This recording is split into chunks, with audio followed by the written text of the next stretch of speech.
Nice weather. Anaknya udaranya anginnya banyak. Mama enak. Oh gitu, dicelup-celup gitu bang. Hai guys. Coba.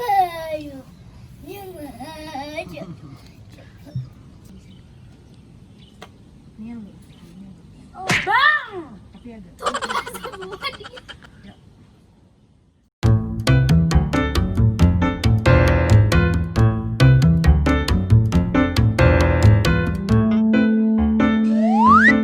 Hai. Welcome To the Romeo's YouTube channel, Romeo and Juliet. Tadi kita abis nongkrong di rooftop. Sekarang udah mandi. Seru banget karena cuacanya lagi enak banget. Terus sekarang tuh kayaknya lagi mood gitu loh, pengen girls talk. Ini Syabila nih guys. Ini kan udah masuk ke SMA. SMA itu adalah masa-masa dimana kalau menurut Bunda dari stage of life, dari lahir sampai detik ini, Bunda bisa bilang SMA itu adalah masa-masa yang paling indah. Masa-masa yang paling gak bisa dilupain. Nah kamu kan sekarang baru berapa hari jadi anak SMA?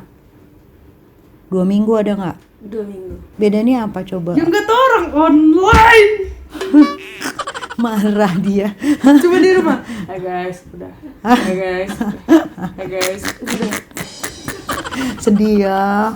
Aduh, padahal ya kalau kamu SMA, tapi tenang Syat, masih ada 2,8 bulan lagi kamu menikmati SMA secara langsung. Wow, sekarang ini ada anak TK. Ini anak TK pertama ya. Hai guys, jadi ini adik aku namanya Bang Gino.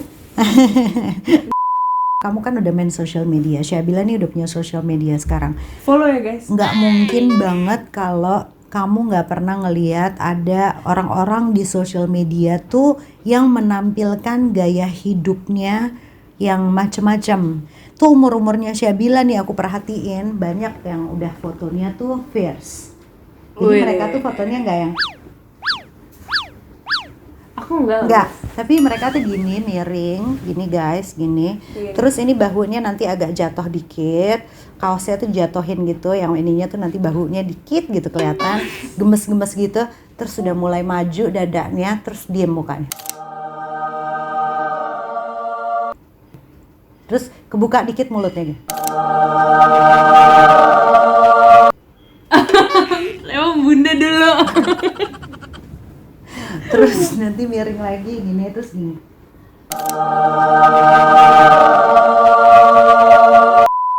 Cannot imagine gitu Itu kalau ada yang Bunda kan untuk gila. sampai 360 derajat. Bisa kayak gini di sini. Rata gitu ya. Jadi bahu sama dagu tuh lurus ya. Jadi banyak banget. Terus ada juga yang mempertontonkan di sosial media tentang pergaulannya. Misalnya dia suka party, jadi story-nya tuh itu ya.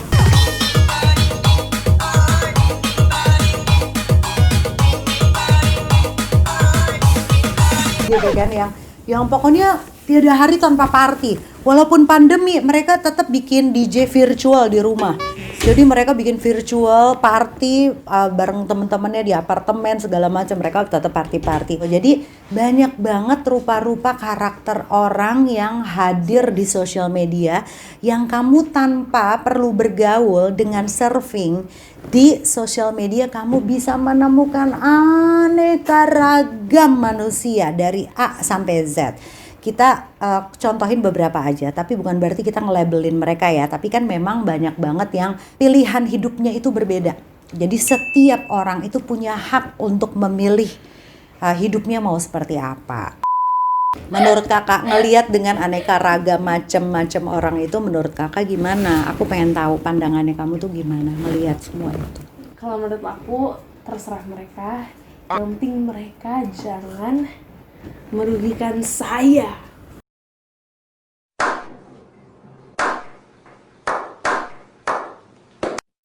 Oh, prinsip kakak kayak gitu. Tapi ada gatel nggak sih kayak kamu ngelihat, ih kok gini banget sih, ih kok gitu ya, ih aneh banget. Jujur deh, maksud aku pengen tahu ketika orang menampilkan sesuatu di sosial media dengan sesuatu yang mungkin nggak sejalan sama kamu gitu. Kamu ada terganggunya nggak? Kamu nggak ada keinginan untuk komen tuh nggak? Cuma ganjel di hati. Terus ngedumel sendiri aja udah ya, dikit sendiri ya. Terus cuma paling gak aku simpen sampai lama banget, cuma Iya. kayak apaan sih terus ya. paling ngadu sama bunda ya kan, Bun, ujung-ujungnya. masa ada orang kayak gini gak jelas banget. Nah, biasanya tuh Syabila gitu guys. Jadi dia selalu, Bun masa ada orang kayak gini. Nih, lihat deh. Ih, masa ya begini. Nah, begitu Syabila ngoceh, aku udah tahu kan. Menurut kamu gimana? Iya, karena memang kita harus tukar pikiran kan. Nanti good. Iya, jadi kalau udah kayak begitu intinya adalah gimana menyelami jalan pikiran anak-anak supaya dia tuh tetap on the track. Jangan sampai dia punya perspektif sendiri, belajar sendiri, cari tahu sendiri, memahami sendiri, menyimpulkan sendiri, dan yang paling bahaya adalah bertindak sendiri. Anak umur-umur Syabila yang masih belum stabil, belum jejak gitu ya kepribadiannya, masih terombang-ambing. Mereka tuh banyak dapat masukan dari sosial media, mereka dapat informasi dari kanan kiri, mereka cari tahu dari manapun gitu ya. Tapi tanpa adanya campur tangan orang tua, itu menurut aku bisa berbahaya, bisa fatal. Kenapa menurut kamu bisa fatal? Karena kita belum tahu semuanya. Yes, exactly. Even kita aja adults, untuk satu isu itu kadang-kadang kita tidak bisa menyelami lebih dalam, dan kita nggak bisa kayak so tau lo so pinter lo, apaan sih lo begini, apalagi anak-anak seumur kamu. Jadi kalau misalnya ada sesuatu yang pengen penasaran kamu bahas, pengen kamu punya pandangan baru nih, misalnya let's say dengan orang-orang yang pada using narkoba gitu ya, atau enggak bebas ya, atau orientationnya beda. Kamu tahu kan, udah nggak usah tabu lagi ngomongin, ada yang heteroseksual, ada homoseksual. Homoseksual itu sejenis, heteroseksual ada itu pansexual. ada apa? Pansexual. Apa itu? Aku nggak tahu, cuma ada pansexual, ada asexual, pokoknya ada banyak. Banyak kan. Nah, tuh Syabila aja udah belajar. Karena di umur segini kan Syabila tuh udah dapat pendidikan sex education dari sekolah. Jadi yang harus ditanamin sama anak-anak itu adalah keterbukaan, jangan sampai mereka salah kaprah. Jangan sampai mereka misinformasi, misleading, terus akhirnya menganggap sesuatu itu sesuai dengan kapasitas otaknya aja. Nah, ini akibatnya kalau nggak banyak ngobrol sama orang tua. Sekarang kalau orang tua ditanya, mau ngajak ngomong anaknya sampai membekali mereka dengan fondasi agama masing-masing ya, sesuai dengan kepercayaannya. Mereka dikasih bekal pengetahuan sisi moralnya, dikasih pengetahuan kenapa nggak boleh, alasannya apa, nggak ada tukar pikiran, proses itu nggak dilaluin di setiap rumah. Akhirnya mereka cari tahu sendiri dan bertindak sendiri. Kalau menurut aku itu salah satu faktor utamanya. Nah, contoh-contoh itu banyak yang menyalahkan juga media. Kenapa ada sinetron yang memberikan contoh nggak baik, ada pergaulan bebas yang terlalu banyak diekspos, akhirnya jadi sampel case untuk anak-anak ini yang masih pada labil untuk nyobain juga. Banyak peran serta kegagalan anak-anak ini di luar faktor keluarga. Makanya Bunda berharap kamu terbuka ngomongin apapun sama Bunda, supaya apa deh Kak, apapun yang kamu bingung, apapun yang kamu pengen tahu, tanya Bunda sama Papa. Misalnya banyak orang rokok tuh rasanya gimana sih? Tapi guys, aku mau jadi orang pertama di dunia yang nggak pernah cobain rokok. Cuma rokok doang, yang lain Dan mau nyoba. minuman. Dan minuman doang sama rokok. Dan semuanya yang kayak gitu. Kenapa Kak? Kok kamu punya prinsip nggak pengen nyobain sama sekali? Gak apa biar aku Guinness World Record. Oh, cuma itu doang targetnya. Tapi aku salut loh kalau kamu udah punya cita-cita semulia itu. Iya, tapi aku emang gak mau. Itu jadi dari sekarang kamu udah pasang tembok tinggi ya. Walaupun tawaran-tawaran itu mungkin belum datang saat ini gitu ya. Iya kan, walaupun sekarang belum sekolah normal ya. Nggak tahu nanti kalau udah sekolah normal kan mungkin aja mereka akhirnya mulai bergaul normal lagi. Mereka banyak main di mall lagi, mereka banyak kehilangan waktu bersama keluarga lagi. Mereka kehilangan momen lagi ngobrol-ngobrol sama orang tuanya. Akhirnya dominan waktunya habis sama teman-teman, disitulah masuk aneh-aneh segala segala rupa.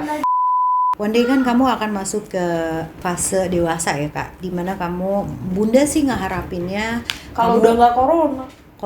Aku berharapnya sih kamu cepat mandiri, kamu cepat bisa cari uang sendiri, kamu cepat bisa bertanggung jawab dengan hidup kamu sendiri. Terus nanti kamu nemuin jodoh, kamu nikah, ya kan katanya mau punya anak siapa namanya? Ada deh, surprise. Nah kamu let's say ini ya, kamu udah dewasa gitu ya. Terus apa yang akan kamu lakukan kalau misalnya tiba-tiba kamu terjebak ke dalam lembah dosa, amit-amit ya bang.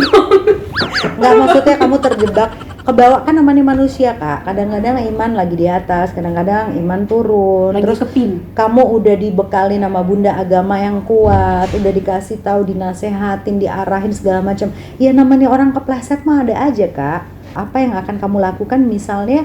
Ya emang lagi kepleset aja gitu loh. Kamu udah dewasa gitu misalnya. Yang aku bakal lakuin. Iya, maksudnya gimana gitu, kamu ngadapin lingkungan kamu yang kayaknya susah untuk keluar gitu loh. Karena udah terlalu deket sama mereka gitu. Kamu, siap disco yuk sekarang gitu, siap dugem yuk, ke klub yuk siap gitu. Apa yang akan kamu lakukan gitu? Kamu cerita sama bunda kah? Atau kamu akan nyimpen sendiri? Atau apa gitu loh. Ini psikotes loh. Apa yang akan kamu lakukan? Coba. Sholat.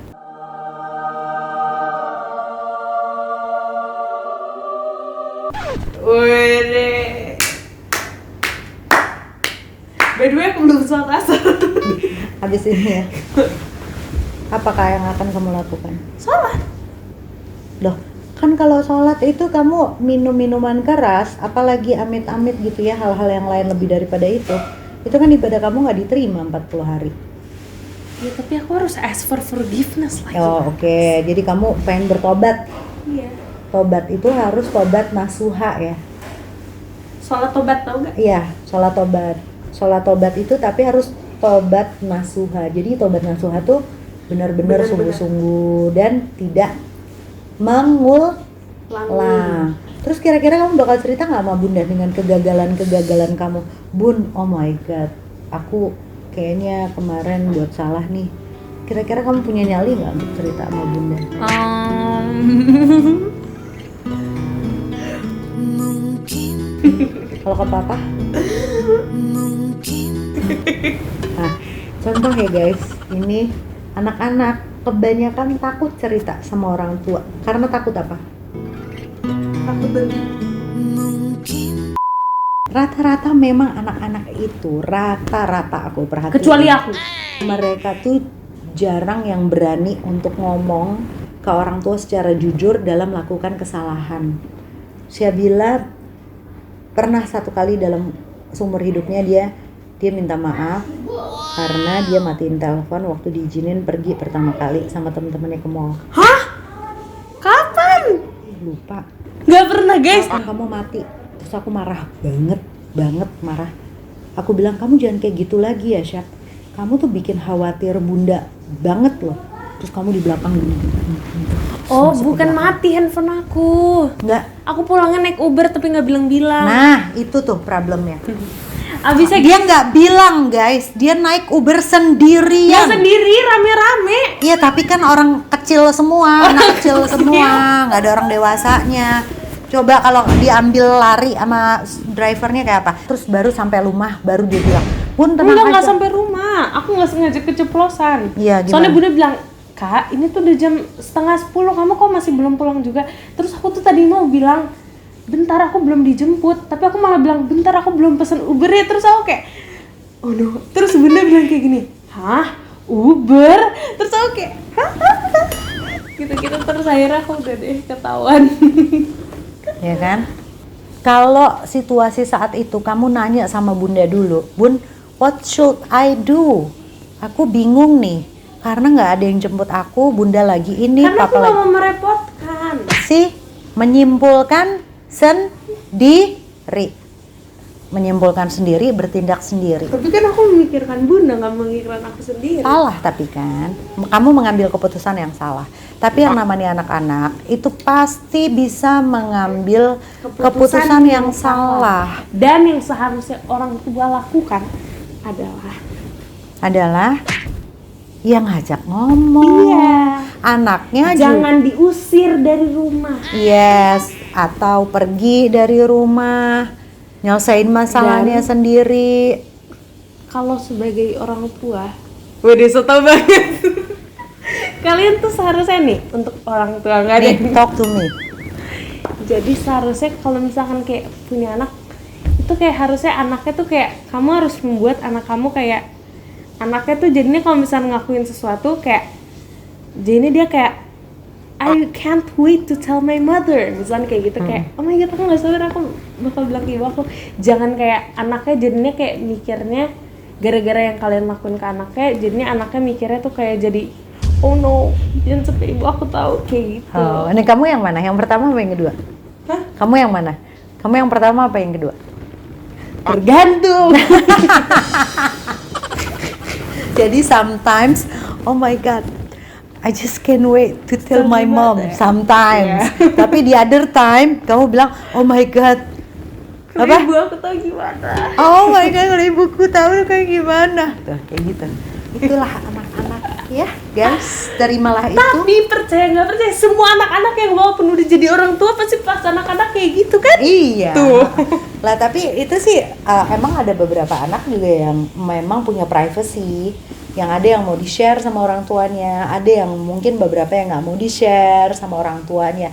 That's fine, that's totally fine, nggak apa-apa, nggak ada masalah. Cuma yang penting adalah gimana bikin nyaman anak-anak supaya bikin nyaman. apapun yang diceritain sama anak-anak, dia ngerasa feel comfortable just like best friends, right? Yes, bro. Ya kan? Aku satu hal nih sebelum kita tutup ya pembicaraan agak ngalor ngidul tapi mudah-mudahan berfaedah. Menurut kakak, what do you think about virginity? Menurut aku, virginity adalah harga diri. Harga diri, dignity. Kalau menurut aku virginity harus Di diapain sih kalau virginity diapain? Diapain? Maksudnya kayak bilangnya tuh diapain? Kayak maksudnya jangan kayak di keep. Jadi itu adalah harta yang paling berharga dari seorang perempuan. Kalau menurut saya. Yes. Jadi itu melebihi aset dari apapun yang yang dipunya. Kalau dibilang rambut itu adalah mahkota perempuan, but virginity is above. Cowok itu can value yourself, bisa menghargai, bisa respect, bisa membuat harga diri kamu tuh setinggi-tingginya.